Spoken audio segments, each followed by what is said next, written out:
final comments to make on that issue?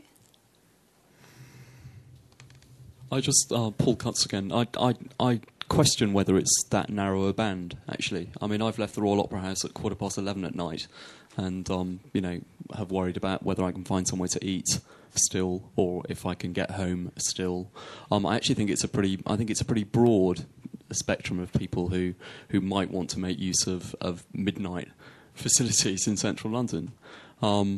So it was just really that observation. I think we have to think a bit more broadly about what we're trying to achieve with the centre of the city.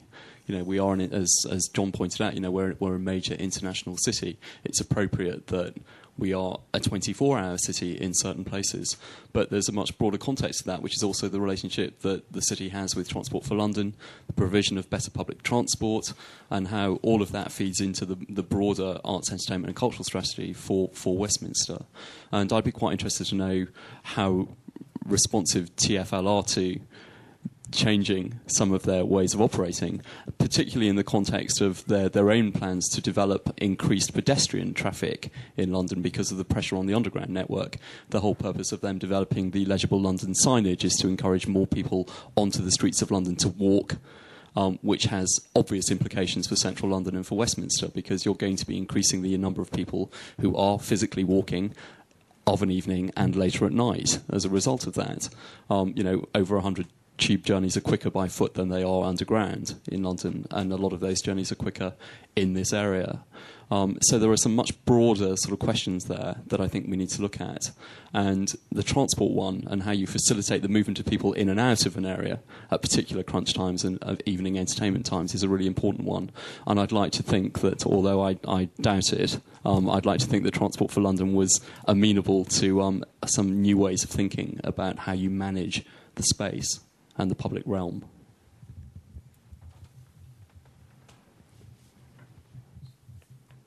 Anybody else like to comment on that issue? Could I just mention that we have lobbied successively the Transport for London, the mayors of London, to extend tube hours, because a large proportion of the people who are a problem in central London are the people who can't get home, rightly or wrongly. And we also spend quite a lot of money every year for Christmas trying to persuade people to think about how they're going to get home again before they enter into whatever they enter into. I just add another thing, is that it's a myth that you can't eat in Westminster. Barbara Graham will confirm that practically all restaurants have a midnight license, and many have 1 o'clock. And it's total, something you read about in the paper constantly, you can't eat in Westminster. Not true. We have hundreds and hundreds of places where you can eat after midnight. Okay. Oh, one more. My name's Stanley Hales from Really Useful Group. A minor point, it's not really, I don't think it's minor, but it does affect an awful lot of issues with regard to entertainment use, particularly when planning approval are granted for entertainment uses. An area which is not explored, and I feel should be explored, probably within the realm of Section 106 notices in relation to planning approvals, is the provision of toilet facilities in some of those stress areas where nightclubs may be turning out 400 or 500 people at 2 o'clock in the morning, theatres turning out 2,000 people at 11 o'clock at night. An awful lot of the issues, not only with businesses but with residential use within those stress areas, is the fact that there's not really a lot of thought put to providing facilities for those thousands of people who wander the streets of Westminster at night after 11 o'clock to 4 o'clock, if you've ever tried to drive through Old Compton Street at 4 o'clock in the morning.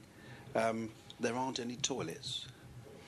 And I think that's got to somehow come into the planning remit in regard with the use of Section 106s. I'm not saying that every club owner should be required to build a public toilet on the corner of the street, but I think it needs to be addressed.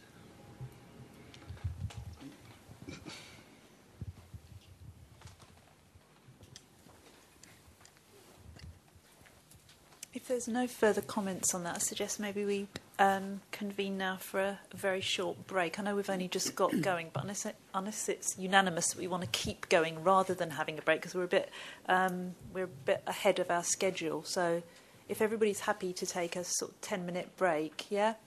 So we'll reconvene at 5 minutes past 5.